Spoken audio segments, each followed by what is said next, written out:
Армысыздар қазақ елі.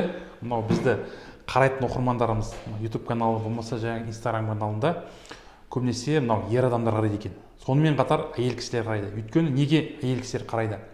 Мынау урология, андрология саласын сіздерге қысқаша түсіндіріп кетсек, урология бұл әрине әйел кісінде, ер кісінде емдейтін сала. Соған байланысты уролог дәрігері бұл тек қана ерлердің ғана ағзасын ғана емдемейді. Соған байланысты бізге келетін оқырмандардың арасында, мынау бізге көретін оқырмандардың арасында әйел кісілер бар екен. Соған байланысты құрметті оқырмандарым, әйел кісілердің де ағзасында бұл урологиялық патологиялар бар. Соған байланысты осы сіздерге түсінікті болу үшін қазір мен сіздерге жіктеп беріп кетсем. Не себепті әйел кісі уролог дәрігерге келеді? Өйткені қарап отырсақ, уролог дәрігері бүйрек зәр шығару жолдарын емдейтін болғаннан кейін әйелдің ағзасында да бүйрек бар, әйелдің ағзасында да қуық бар, зәр шығару, несеп ағар бар. Соған байланысты осы кісілердің бойында кездесетін патологияларды айтып кетсек. Ең алдымен әрине барлығымызда бүйрегіміз бар. Осы бүйрекке салған деген кезде, болмаса осы қабынған кезде әрине пиелонефрит ауруы байқалады. Көбінесе әйелдерден екі жүктілік кезінде байқалуы мүмкін. Соған байланысты пиелонефрит қабынған кезде бұл патологияны уролог дәрігер де емдейді. Сонымен қатар терапевт дәрігер де емдеп жатады.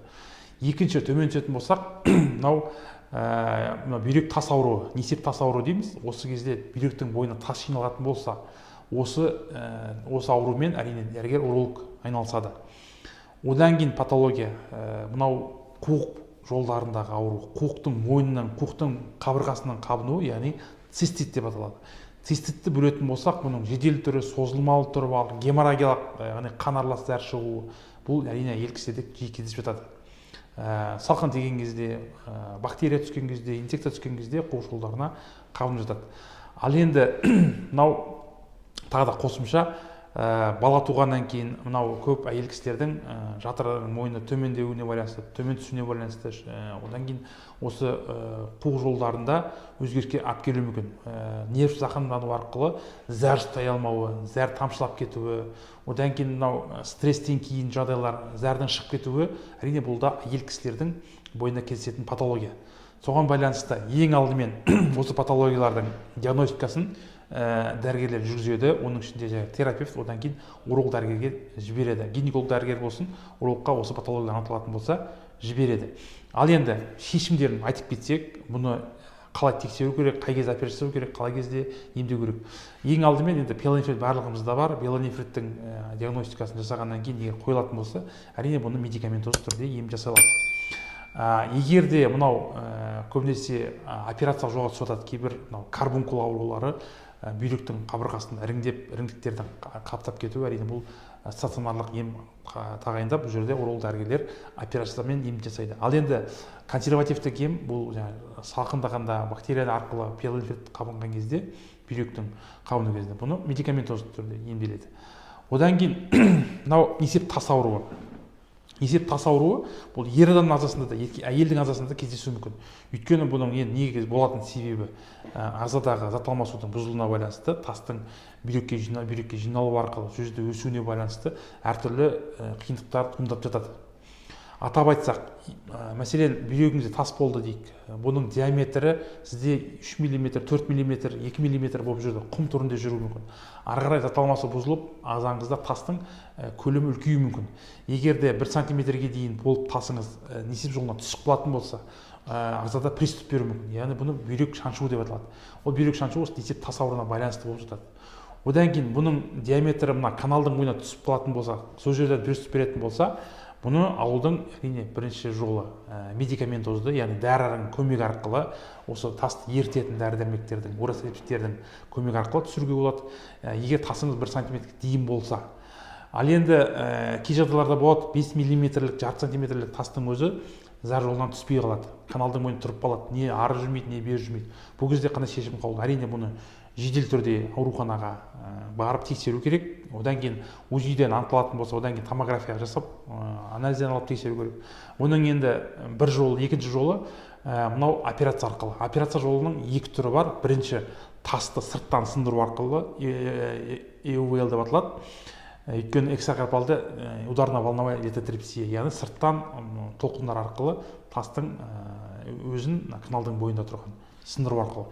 Екінші жолы лазерный литотрепсия, яғни мынау аппарат арқылы төменгі жаңағы үпі жолынан кіру арқылы мынау несебағарда тұрған тасты лазер арқылы іш жақтан сындыруға болады. Бұны операциялық жолмен жасалады. Бұған әрине наркоз беріледі. Бұл сындыру жасау үшін операция. Әрине пациент ауруханаға жату керек. Осы кезде наркоз беру арқылы, белден төмен наркоз беретін болса, жалпы наркоз беру мүмкін. Осы наркоздың көмегімен тасты сындырып алуға болады. Одан кейін қосымша стенд қойып жатады.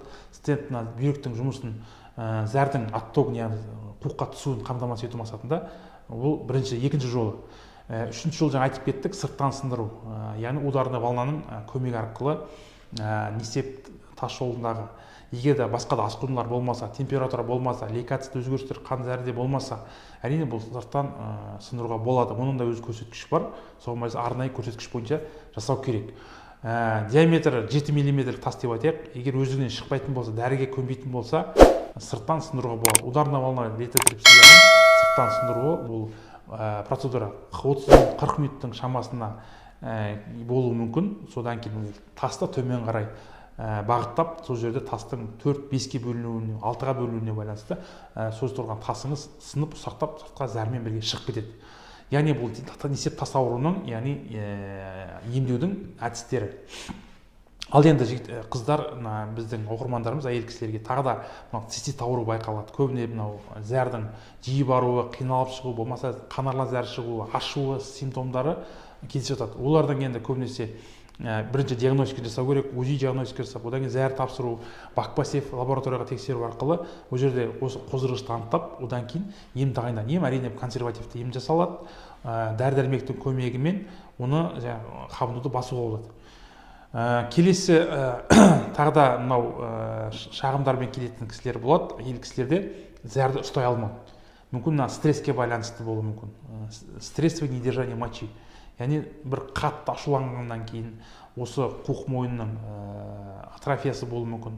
Соған байланысты зәрдің сыртқа шығуы қиындауы мүмкін. Болмаса зәр ұстай алмайды, болмаса зәрдің шығуы қиналып шығады. Соған байланысты бұл жерде нерв жүйесімен байланысты болғаннан кейін әрине невропатолог дәрігермен ақылдасып, одан кейін осы қуық жолдарының жиырылу функциясын жақсарту мақсатында әрине консервативті дәрі-дәрмектер тағайындалады. Сол сияқты енді әйел кісілердің көптеген проблемалары осы урологиялық жағынан әрине кездеседі. Зәрдің жүрмей қалуы, болмаса операциялық жолға түсуі мүмкін, тастан да, болмаса қуық жолдарына тас айналуы мүмкін. Соған байланысты бұл тек қана ер адамның ағзасындағы болатын патологияны емдемейді уролог дәрігер. Сонымен қатар әйел кісілерде бізде көріп тыңдап жүреді. Соған байланысты мынау травмадан кейін ДТП дейміз, яғни жолда апаттан түскен әйел кісілерде де зәр шықпай қалып жатады. Өйткені қуыққа катетер қою арқылы зәрін шығарып жатады, болмаса эпистестома арқылы зәрін шығарып жатады. Өйткені бұл жерде ол бүйрек зәр шығар жолдары әйел болсын, ер кісі болсын бірдей болады. Соған байланысты бұл жерде тек қана айырмашылық бізде еркектерде қуық асты безі болады, әйел кісілерде ондай болмайды. Бұл жерде қуықтың мойнында, қуықтың өзінде проблема болуы мүмкін. Соған байланысты бүгінгі мынау сіздерге айтып кеткен мағлұматтарымыз, берген ақпараттарымыз пайдалы болды деп ойлаймын. Соған байланысты мені көріп отырған оқырмандарым сіздерге пайдасын тигізсін. Егер де мынау әйел кісілердің бойында осындай патология байқалатын болса, әрине ұялудың қажеті жоқ. Қаралу керек. Уролог дәрігерге қаралып тексерудің ешқандай ағаттығы жоқ. Ертең бұл проблема сіздің бойыңыздан асқынып кететін болса, әрине бұған көмек қиындауы мүмкін. Соған байланысты ауруды алдын алып жүрейік, жігіттер, қыздар. Бүгінгі видеомыз ұнаған болса, достар, лайк басып, біздің каналға тіркелуді ұмытпаңыздар.